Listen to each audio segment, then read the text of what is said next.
አቤቱ አምላካችን እግዚአብሔር ሆይ ስለ ሀገራችን ስለ ህዝባችን አንድነት ሁሉ የተሰበሰባችሁት የሀገሬ ሰዎች የምትመካከሩት ስለኛ ወደፊት ነውና በቁጥር ትላልቅ ህዝቦች ናችሁ። እኛ ፍላጎት ይሁን ካላችሁ ይህ ውይይት አይሳካም። ያክል እንደለፋሽ ለፍርድ ቤቱ ታስረዳለች። ሁሉም ሰው እጅግ በጣም ነበር ያዘነላት። ጃኒ የምታውቁትን ቲክቶከሮቹን ስም እየጠራችሁ በመቤቴ ወድቅ ያለው አቃለው ግን እንዲሆኝ መቅረት አልፈልግም።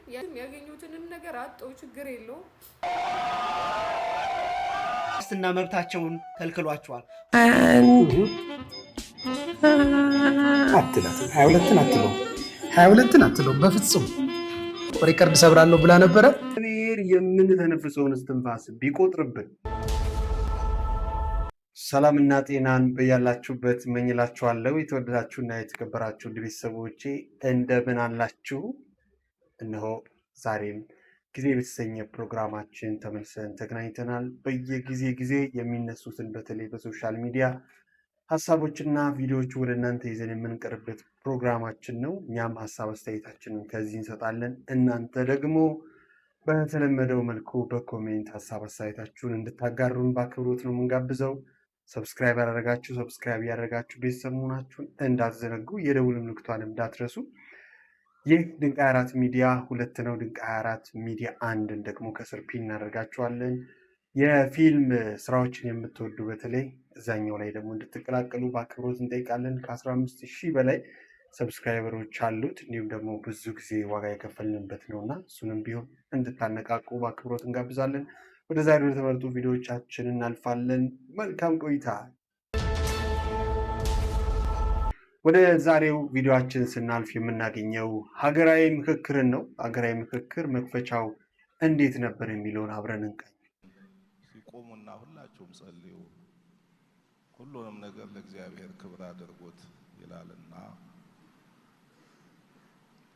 አቤቱ አምላካችን እግዚአብሔር ሆይ ሰማያትን የዘረጋህ ምድርንም የመሰረትክ የሰውንም ሕይወት በውስጡ የሰራህ ውለታህ ብዙ ስጦታህ የማይነገር የሰላም ባለቤት የፍቅር አባት እዚህ ሰዓት በሕይወት በጤና ጠብቀህ ከዚህ ሰዓት ከዚህ ዕለት አድርሰህ ስለ ሀገራችን ስለ ሕዝባችን አንድነት እንድንመክር ሐሳባችንን ወደ አንድ አምጥተን ለሀገር የሚበጀውን ስራ እንድንሰራ በዚሁ ሰብስበህናል፣ ጠርተህናልና አቤቱ እናመሰግንሃለን፣ አቤቱ እናከብረሃለን፣ አቤቱ ቅዱስ ስምህን እናመሰግናለን።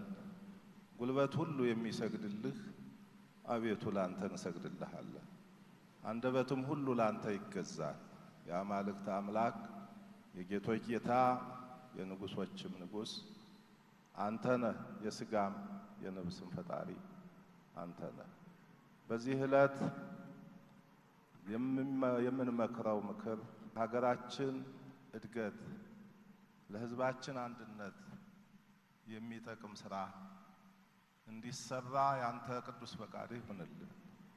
መሪዎቻችንንም በሕይወት በጤና ጠብቀህ ሀገራቸውን ሕዝባቸውን በእውነት በፍቅር እንዲያገለግሉ ጥበቡን፣ ማስተዋሉን፣ ዕውቀቱን፣ ኃይሉን ጨምረህ አብዝተህ አድላቸው። ሕዝባችንንም ባርክልን፣ ቀድስልን፣ ያለብንን ችግር ሁሉ አስወግድልን። ዘመኑ የልማት የፍቅር የአንድነት ዘመን አድርግልን። ሀገራችን ምድራችን ባርከህ በሰላም እንደ አንድ ልብ መካሪ እንደ አንድ ቃል ተናጋሪ ሆነን የምንኖርባት የተቀደሰች ምድር አድርግልን። የለማ ያለውንም ልማት ባርክልን። ለሕዝባችን ለሀገራችን የሚጠቅም አድርግልን። ክፉ ነገር አርቅልን። ምስጋና ለአብ ለወልድ ለመንፈስ ቅዱስ ይሁን። ሁላችን እግዚአብሔር ይባርከን። ስብሰባችንንም የሰመረ የተሳካ እንዲሆን የአምላካችን ቅዱስ ፈቃድ ይሆንልን። አሜን። እንግዲህ በዚህ መድረክ ላይ መጸለይ ያለበትን ጸሎት እንግዲህ በዚህ መንገድ አባታችን አድርሷል ማለት ነው። ይህን ተከትሎ እንግዲህ ስብሰባው ተከናውነዋል። ህጻናትን በመድረክ ላይ ተገኝተው ይህንን የሚመስል መልእክት አስተላልፈዋል።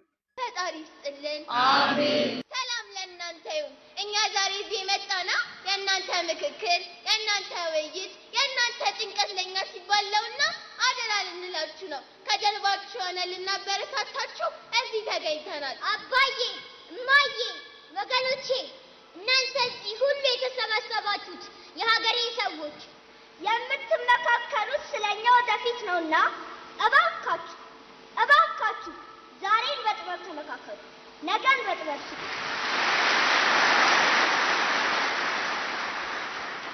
የምትመካከሩት ስለ ሀገር ነውና እባካችሁ መጀመሪያ ፍቅርን አስቀድሙ።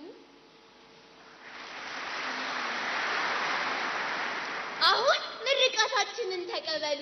እስቲ ዛሬ ያለ ልማዳችን እኛን መርቃችሁ እናንተም አሜን በሉ። አሜን። አምላክ ልቦ እግዚአብሔር ይመስገን ለማለት ፈልጋለሁኝ። ምክንያቱም ሁሉንም የሚያደርግ ሁሉንም የሚያከናውን አምላካችን መድኃኒታችን ኢየሱስ ክርስቶስ ምስጋና ይገባዋል። እንደ ክፋታችን እርስ በርስ እንደመተላለቃችን፣ እርስ በርስ እንደመገፋፋታችን፣ እርስ በርስ እንደመናናቃችን ሳይሆን በቸርነቱ ይህንን ጊዜ ስላሳየን ማለት ነው። አንድ ሰውም ሁለት ሰውም ጠረጴዛ ላይ ተቀምጦ መነጋገር የትኛውንም የፖለቲካ ዝርዝር ወይም የፖለቲካ ፍቺዎች ልትሰጡ ትችላላችሁ። ግን ይህንን ነገር ወደዚህ ለማምጣት በዚህ መድረክ ይህ መድረክ ብዙዎችን ለማሳተፍ መቻሉ ቀላል አይደለም።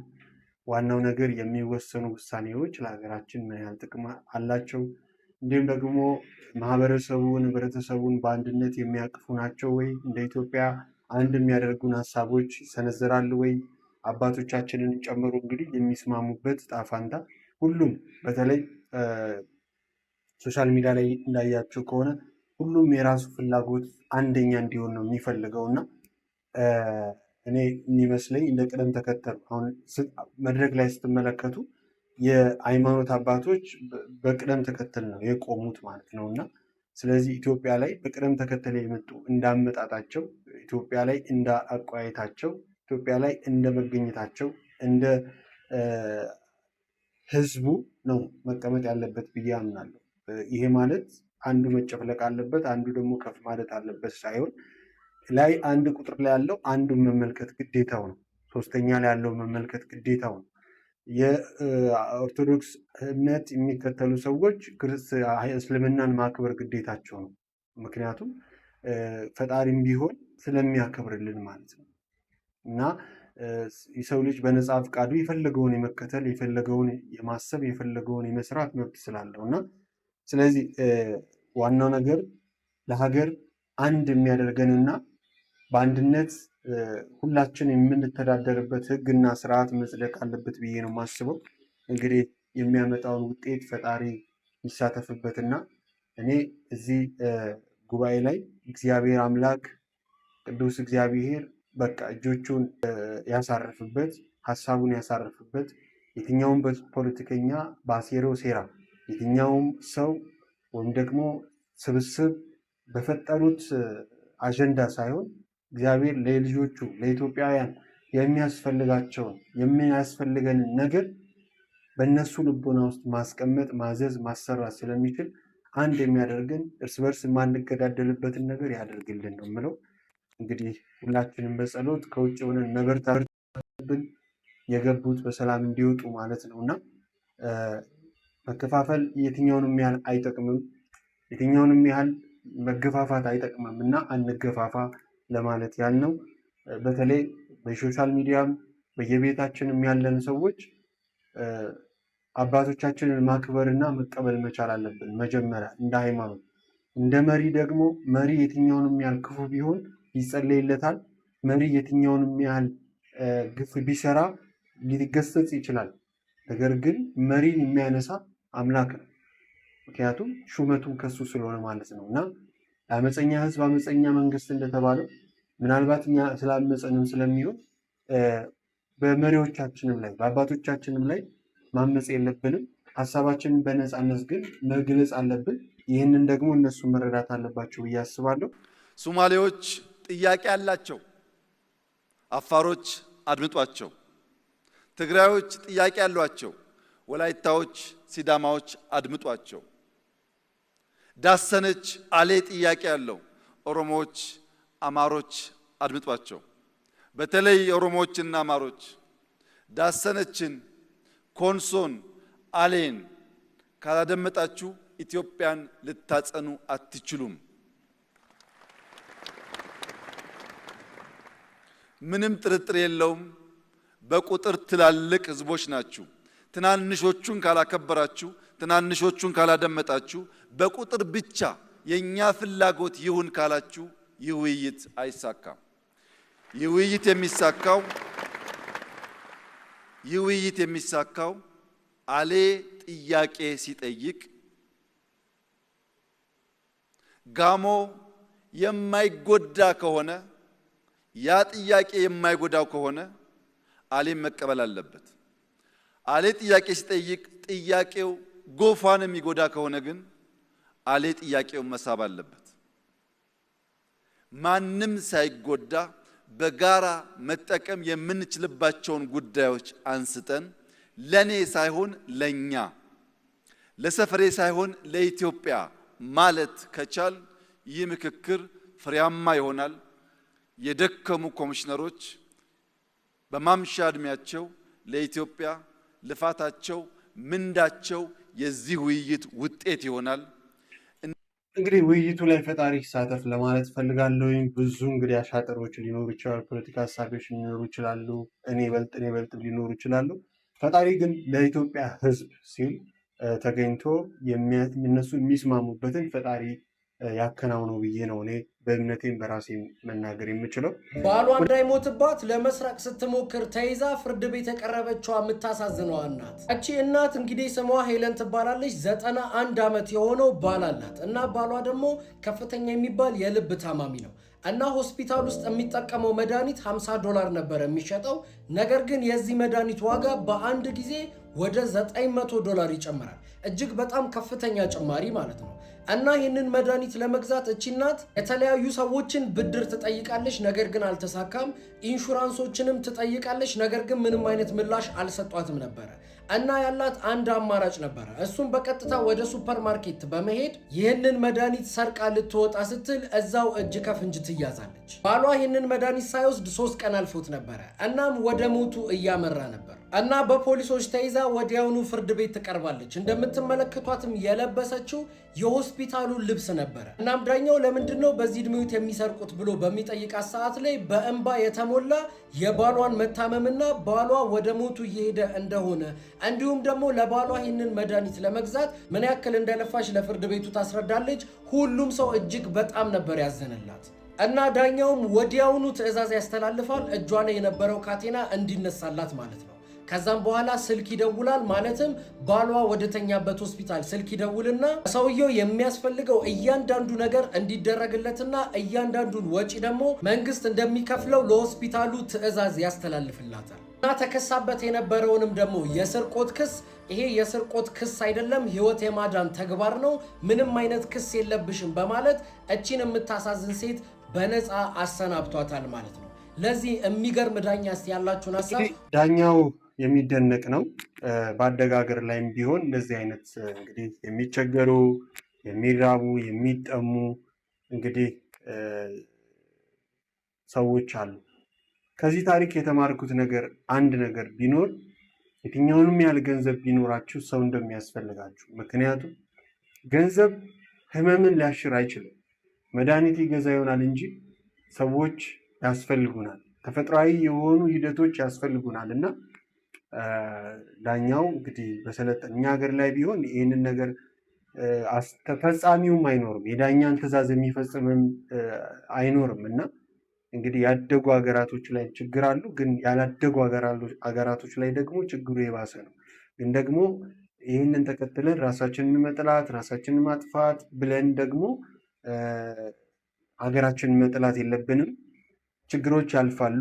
በችግሮች ውስጥ የምንማራቸው ጥንካሬዎች ለእኛ አስፈላጊ ስለሆኑ ይህንን ነገር ነው በደንብ መገንዘብ ያለብን ብዬ አስባለሁ። ሌላው ፍቅራቸውን እናያለን እና ምን ያህል እንግዲህ እኚህ እናት እንግዲህ እርጅናቸውን እያየን ነው። እድሜያቸውን ስንስል ከባላቸው ጋር ያሳለፉት ቻሌንጅ አስቡት።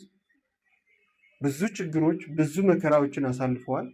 ግን ለመድኃኒት ተቸግረው ለዛውም ያደገ ሀገር ላይ በዚህ ልክ ስርቆት ውስጥ መግባታቸውና ባላቸውን ለማትረፍ መሞከራቸው ራሱ የሚያስደንቅ ነው። ምክንያቱም አብዛኛዎቻችን እኔ ይህን አድርጌያለሁ ብለን ነው ተስፋ የምንቆርጠው እንጂ ያንን ነገር ለማድረግ አንሄድም አይደለም። ስለዚህ ብዙ ፍቅራቸውንም ጨምሮ ብዙ ነገሮች እንማራለን እና እናንተ እስከዚህ ታሪክ ምን ተማራችሁ ለማለት ያንዲ አንዲት ወጣት ህመም ከገጠማት በኋላ እንግዲህ ሶሻል ሚዲያ ላይ አብዛኛው ነገር አርቲፊሻል የሚሆነው ስራ ስለሆነ ነው። ለምሳሌ ቲክቶከሮች ይለብሳሉ፣ ያጌጣሉ ምናምን በቃ አለ አይደለ ፉል እንደሆነ ህይወታቸው ጥሩ ላይ ደረጃ ላይ እንዳሉ ያስመስላሉ። ግን ህይወታቸው ነው። ምክንያቱም ካልተወዛች፣ ካልተቀባች፣ ልብስ ካልቀየረች ኮንተንት መስራት አትችልም። ከዚያ አኳያ አብዛኛው ቲክቶከር ሳያልፍለት ገንዘብ ሳያገኝ ማስታወቂያ ሳይሰራ ራሱን ለማሸነፍ ያጌጣል። ተከራይቶም ይሁን ተበድሮም ይሁን በተለያየ መንገድ ራሱን ለማሳየት ይሞክራል። ከነኚህ መካከል የሚሳካላቸው ጥቂቶች ናቸው እና ካልተሳካላቸው መካከል እና ከነጃኒ ጋር ከነበሩ መካከል እችን ሴት ታዘብኩና ይዣት መጣ። አብዛኛችሁ ከዛ ቪዲዮ በኋላ ጃኒ የምታውቁትን ቲክቶከሮቹን ስም እየጠራችሁ እፈሉ ጋር ሂዱ ትሉኛላችሁ። እኔ ጊዜ ሳይጥለኝ በፊት ማለት ነው እነዚያው የምጠሩት ቲክቶከሮች ጓደኞቼ ናቸው። አብረን በልተናል፣ ጠጥተናል፣ እንደዛ ነበር እና እባካችሁ አሁን እናንተ ከቻላችሁ በመቤቴ ልለምናችሁ ሜንሽን አርጉ። እሺ አይናችሁ እያየው ጎዳና ልወጣ ነው። የምሬ ነው። ድሮ ባህሌን ታይም ብዙ ነገር ለሰው ስደርስ የነበርኩ ልጅ ነኝ የመቤቴ እና አሁን እሺ እንዳላችሁ እሺ ጃኒ እናንተ ብትሉትን ቲክቶከሮችን ሜንሽን አድርጉልኝ። እኔ ከዚህ በፊት ስለሚያውቁኝም ግማሾቹን በውስጥ ለማግኘት ሞክሬያለሁ። ለጃኒም ጭምር በውስጥ ልኬላታለሁ፣ ግን ያው አላየችም። ከቻላችሁ እባካችሁ እናንተ ሜንሽን አድርጓት። ጃዬ ታውቂኛለሽ በደንብ ትንሽም ቢሆን አብረን በልተናል፣ ጠጥተናል። ከቻልሽ በመቤቴ ልለምንሽ፣ በምትጁ ገብርኤል ልለምንሽ። ያው ታውቂኛለሽ እኔ ነኝ ወድቄብሻለሁ። ድሮ የምታውቂኝ ሰላም አይደለሁም እና ጊዜ ነው ያራረቀንም ሊሆን ይችላል። ከቻልሽ መልሽልኝ። ካየሽ እናንተ ሊረዱኝ የሚችሉ ሰዎችን በሙሉ ሜንሽን አድርጉልኝ። አሁን ላይ 6 ቀን የቀረኝ ከዚህ ቤት ልወጣ ማለት ነው እና ምን እንደማድረግ አላውቅም። ሌሎቹ ነገሮችን ለማቅለል እየሞከርኩ ነው፣ ግን አክሊል ሚል አካውንት ጭምር ቻሌንጅ ተሰጥቶኛል። ግን እሱም እየተሳካ አይደለም። 2000 ላይ ቆሟል። ቢያንስ እሱ ቢሳካ 20,000 ብርም ሰጥሻለሁ 20,000 ከገባ እንዲሁም ደግሞ ቋሚ ኔጋ ስራ ትሰሪያለሽ ብላኝ ነበረ። በመቤቴ ወድቅ ያለው አውቃለሁ፣ ግን እንዲሆኝ መቅረት አልፈልግም። ያለኝም ቲክቶክ አካውንት ይሄ ቲክቶክ አካውንት ነው። ምንም የለኝም። በቃ አልጌን እየሸጥኩ ቁምጻጥኔን እየሸጥኩ ነው እስከዛሬ ቤት ኪራይ እየከፈልኩ የነበረው ነግሬያችኋለሁ ከዚህ በፊትም ማለት ነው። እና በቃ በጣም ከፍቶኛል። እናንተ ይሄን ቪዲዮ ቫይራል ካስወጣችሁና ሼር ካረጋችሁ የሆነ ነገር ልናገኝ እንችላለን እና ከቻላችሁ ቶሎም ይሄን ቻሌንጅ እንዲሳካልኝ የአክሊል ኢሜል አካውንት በእናታችሁ ፎሎ አድርጉልኝ። ለኔ በጣም ብዙ ነገር ይጠቅመኛል፣ በጣም ያስፈልገኛል።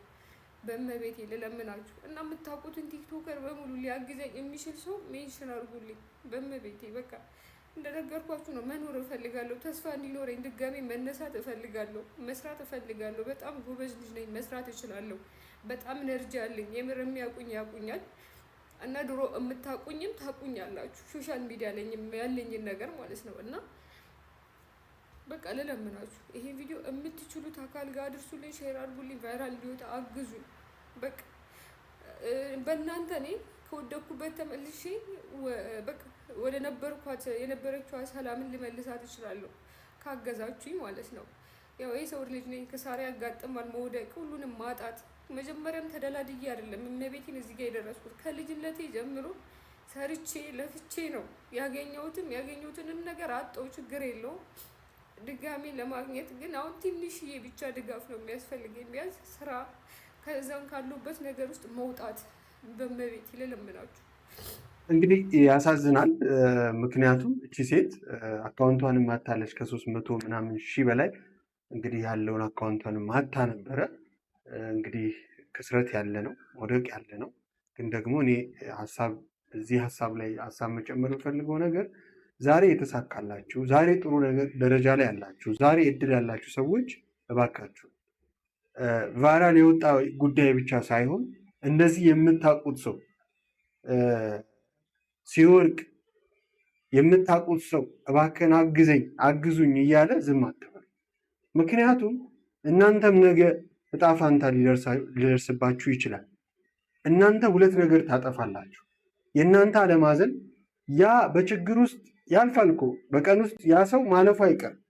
እቺ ሴት ከቤቷ ብትወጣ ወር ደግሞ ችግር ውስጥ ብትገባ የባሰ ማለፉ አይቀርም፣ ጊዜ ያሳልፋታል። ግን ደግሞ ክፉ እንድትሆን ታደርጓታላችሁ።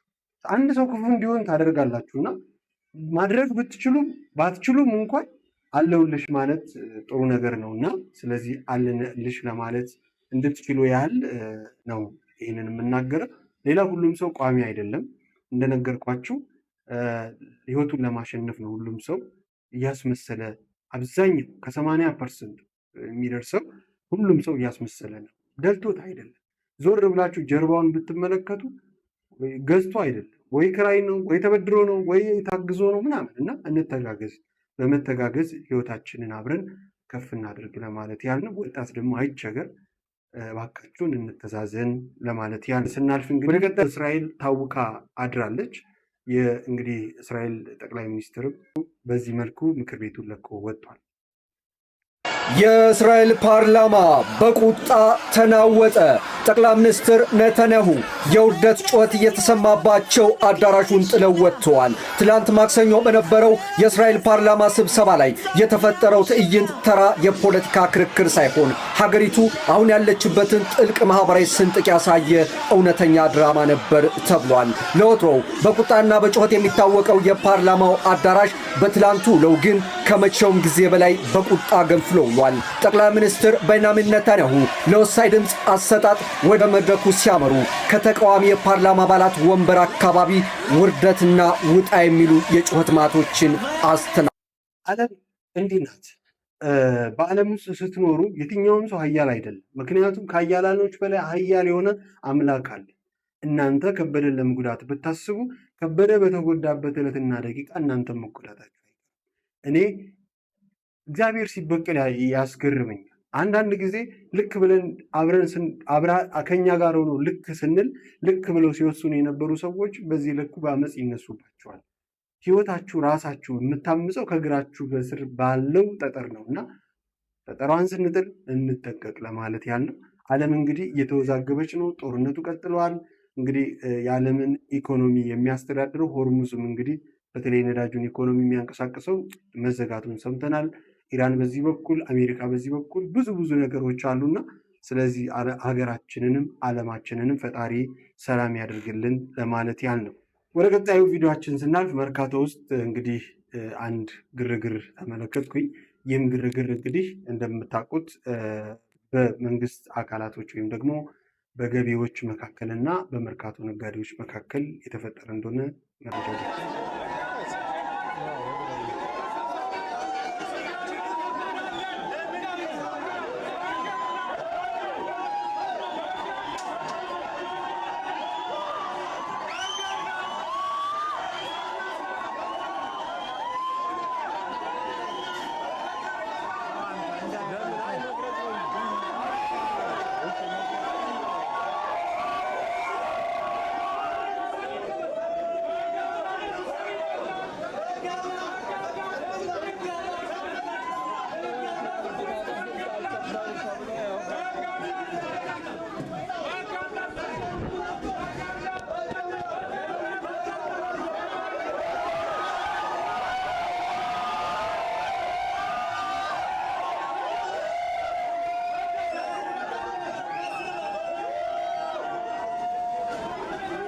እንደሰማችሁት ነው እንግዲህ በህግ አምላክ ጫጫታዎች አሉ አይሉ ምናልባት የተፈጠረው በስትክክል እንግዲህ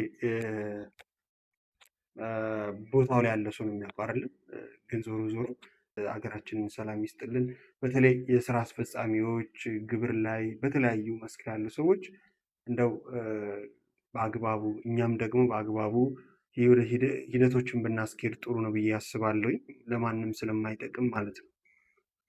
ወደ እንግዲህ ቤተክርስቲያናችን ጉዳይ ስንመለስ የምንመለከተው እንግዲህ እኛ አባታችን እንግዲህ የወንጌል አባት ናቸው። ብዙ በማስተማር እንግዲህ ህይወታቸውን የገፉ ናቸውና አሁንም ቢሆን በአርሲ ምክንያት ድምጽ ከሆኑ በኋላ እስር ቤት ነው የሚገኙት። ትናንትና የቀጠሯቸው ዕለት ነበረ። ባልንጀራችሁን እንደራሳችሁ ውደዱ የምትል ነገር አለ። እሷ እንኳን ይገርማል። መጀመሪያ እግዚአብሔር አምላክን በፍጹም ልብ፣ በፍጹም ነፍስ፣ በፍጹም ኃይል ውደድ ካለ በኋላ ነው ባልንጀራን እንደራስ ውደድ የምትለው። ኢጎ የሚባል የለም ክርስትና ውስጥ። ልብም ነፍስም ጉልበትም ሁሉ ጥርግ ብሎ እግዚአብሔርን ከወደደ ምን ተረፈ? አንተ ውስጥ ያለው የእግዚአብሔር ፍቅር ነው ማለት ነው። የእግዚአብሔር ፍቅር ደግሞ ሳክሪፊሻል ላቭ ነው። ክርስቶስ ያሳየን ራስን አሳልፎ የመስጠት ፍቅር ነው። እሱም ነው፣ በሱ ፍቅር ነው ባልንጀራን ውደድ የሚለን። የሰማይ እውነት በዚህ ዓለም ውሸት ተደብቃ አትቀርም። ማርያምን አባታችን ቀሲስ መዝገቡ ትላንትና ሐምሌ 8 ቀን ፍርድ ቤት ችሎቱ ዋስትና መብታቸውን ከልክሏቸዋል። ሆኖም ተለዋጭ ቀጠሮ ቀን ለዛሬ ሐምሌ 9 ቀን 4 ሰዓት ከጠዋቱ ቀጠሮ አላቸው። ከዚህ በፊት ማስረጃ አልደረሰኝም በሚል ምክንያት ተደጋጋሚ ቀጠሮ እንደተሰጠባቸው ይታወቃል። ሆኖም የወንጌል ገበሬ የሆኑት አባታችን ቀሲስ መዝገቡ በእስር ቤት ለሚገኙ ታራሚዎች ንጹሕ ልብ ላይ ንጹሕ የወንጌል ዘርን ዘርተው ንስሐ እንዲገቡና በወንጌሉ ኃይል በእሳቸው ጽናት ደግሞ ኢአማናውያን የሆኑት ወደ ክርስትና እንደመጡ ሲያሳዩን ስንሰማ እግዚአብሔር ይመስገን። በእውነት እግዚአብሔር እንዳልተለየንና አባታችንን በዛ ስፍራ ያሰማራቸው ስለ እነዚህ ነፍሳት እንደሆነ ሲሰማን እግዚአብሔርን አመስግነናል። የዛሬው እስትንፋሰ ክርስቶስ አምላክ እግዚአብሔር መልካም ነገርን ያሰማን ለሁላችን። አሜን። እንግዲህ ፈጣሪ ምሕረቱን ቸርነቱን ይላክልን። ሁላችንም እስረኞች ነን እና እኛ አባት እንደውም የታደሉ ናቸው ብዬ ነው የማስበው። ምክንያቱም ቃልን የምትናፍቃለች። አንዳንድ ጊዜ የሃይማኖት አባቶች በዚህ ሲታሰሩ እዛም እንግዲህ ተስፋ የሚሆነውን የእግዚአብሔርን ቃል ለታሰረው እዛ ተስፋ ለቆረጠው እስረኛ ታራሚ ያደርሳሉ እና እግዚአብሔር በሰዓቱና በደቂቃው እንደሚፈታቸው እርግጠኛ ነኝ። እናንተም እንግዲህ በጸሎታችሁ አባታችን እንድታስቡ ለማለት ያለ። አማራ በመሆኔ በጣም እንደምኮራ ሁሉ አሁን ደግሞ በጣም ነው የሚከፋኝ። ለምን? ከጥቂት ዓመት በፊት በጣም ትልቅ ሆቴል ነበር፣ በጦርነት ምክንያት ሙሉ ለሙሉ ወደመብኝ። ከዛ በኋላ ከዛ ወጣን፣ ብዙ ነገር ሞከረን። አሁን እቃ ጣቢውኛለሁ። ቁጭ ማለት ስለሌለብኝ ቲክቶክ ሞክራለሁ፣ ግን አይሳካም። እና አሁን በጣም እየተሰማኝ መጣ፣ በጣም ፊል እያረኩ መጣው። ምክንያቱም አማራ በመሆናችን እንደዛ የሆን ነው ማለት ነው። እና ብዙ ጊዜ በሆድ ይዤው ነበር፣ ግን እቃ ማጠብ ከ3 ከ4 ሰዓት ከ5 ሰዓት በላይ ያንን ነገር ሳረገው ቤቴ ትዝ አለኝ። ያኔ ቤቴ ቢኖር ኖሮ ዛሬ እዚህ ቦታ ላይ እንደማልገኝ በጣም አውቃለሁ። እግዚአብሔር ይመስገን በህይወት ቆይተናል፣ ግን ስሜቱን አትረዱት። ምክንያቱም ብዙ ነገር ለማድረግ እየሞከርኩ ያልተሳካልኝ ሰው ስለሆንኩ። ሁላችንም አልተሳካልንም፣ እየሞከረን ያለ ነው። ወንድሜ ይህ መልእክት የሚደርስ ከሆነ አማራ ስለሆንክ ሳይሆን ጦርነት ስላለብን እንደ ሀገር በተለይ አማራ ክልልና ትግራይ ክልል ላይ ጦርነት ስላለ ነው። የብሔር ቋንቋችንን ብንተው ጥሩ ነው ብዬ አስባለሁ። አማራ ስለሆንኩ ነው፣ እንዲህ ስለሆንኩ ነው፣ ነገ ደግሞ ሌላው ይነሳና የተበደልኩት ስራ ያልተሰጠኝ እንደዚህ ስለሆንኩ ነው ብለን ማማረራችን ይቀጥላል። መቼም ቢሆን ለኢትዮጵያ ጤናማ የሆነ ነገር አይሆንም እና ፈጣሪ ወጣት ነህ፣ ፈጣሪ ያሳካልን። ሁላችንም ግን ተቸግረናል፣ ሁላችንም ጉድለቶች አሉብንና ስለዚህ እንበርታ ለማለት ነው የምፈልገው። የመጨረሻው ምናልባት እግዚአብሔር ያልቆጠረብንን እግዚአብሔር ያላየብንን ምናልባት ብዙ ጊዜ እንደው ተሰቃየው ብለን ምሬት ለማሰማት እንኳን 1 2 3 ብለን ቆጥረን ብዙ እናወራለን አይደለም። ግን የማይቆጠር እስትንፋስ ይሰጠን ፈጣሪም እንዳመሰግን ያደረገኝ አንድ ቪዲዮ ላሳያችሁ። እስከ ስንት ነው የምቆጥረው? እስከፈለግሽ ከ1 እስከ 50 መቁጠር ትችላለሽ። ማክሲመሙ 35 ነው። እስከ ዛሬ ድረስ በጣም አንድ ቦክስ እንደዚህ 1 2 3 4 5 ማለት አይደለም። ቀስ ብለሽ 1 2 3 እያልሽ ነው ጀምሪ ስልሽ ነው። እሺ ኦልራይት ኦኬ። መቁጠር የፈለግሽው ለምንድን ነው? ቲክቶክ ላይ ቻሌንጆችን ለማየት ፈልገሽ ነው? ለትሲ 36 ነው ማክሲመሙ። ልንጀምር ነው። ቁጥር ይስጥሽ ትቆጥሪያለሽ። ኦልራይት ጀምሪ። 1 2 3 4 5 6 7 8 9 10 11 12 13 14 15 16 17 18 19 20 21 አትላትም 22ን አትለው 22ን አትለው በፍጹም አለቀ። ኦልራይት 22 ሪከርዱ 36 ነው። ሪከርድ ሰብራለሁ ብላ ነበረ። አይ ቲንክ 22 ነው። በ22 አለቀ ማለት ነው። ጎበዝ ናት ግን 21 ላይ ነው ያቆመችው። 21 እመቤቴ ማርያም 22ን አላለችውም። እመቤቴ ማርያም ሕክምናሽን ታቅናለሽ፣ በሰላም ወደ ቤትሽ ተመለሺ። ምን ተገነዘባችሁ? እግዚአብሔር የምንተነፍሰውን እስትንፋስ ቢቆጥርብን ምን ይውጠናል? የተሰጠን ብዙ ሀብት አለ፣ ብዙ ነገር አለ። እንግዲህ እቺ ልጅ ሕክምና ሊደረግላት በተወጋችው ማደንዘዣ ምን ያህል እንደምትቆይ እየቆጠረች ኦክሲጂን አፏ ላይ ደቅኖላት ነው። ያ ኦክሲጂንስ ባይኖር ህይወት ያልፍ የለ። እግዚአብሔር ቆጥሮ ያልሰጠን ብዙ ሀብት አለ ለማለት ነው። እናንተ የተሰማችሁን ሀሳብ አስተያየት ኮሜንት ላይ አስቀምጡልኝ። መልካምነት ለራሳችን፣ መልካምነት ለሀገራችን፣ መልካምነት ለህዝባችን፣ ሁላችንም መልካም እንሁን መልእክታችን ነው። ያልተቆጠረ ያልተመዘነ ብዙ ሀብት ፈጣሪ ሰጥቶናልና እናመስግን። የዛሬ ፕሮግራማችን ይመስላል። በአዳዲስ ቪዲዮዎች እስክንገናኝ ድረስ ያላችሁበት ሰላም፣ ፍቅር፣ ጤናን እመኝላችኋለሁ። ሰብስክራይብ ቤተሰብ ያልሆናችሁ ሰብስክራይብ እያደረጋችሁ ቤተሰብ ሁኑ። እኛም እንድናድግ ከፍ እንድንል ለሌሎችም ለራሳችን እንድንተርፍ የበኩላችሁን እንድትወጡ በአክብሮት እንጠይቃለን። ብዙ ፈተናዎችን አሳልፍ ያለውና ሁላችሁም ከጎኔ እንድትቆሙ በአክብሮት ነው የምጠይቀው። እግዚአብሔር ነገን ያሻግራልና ያላችሁበት አይዟችሁ ለማለት እፈልጋለሁ። መልካም ጊዜ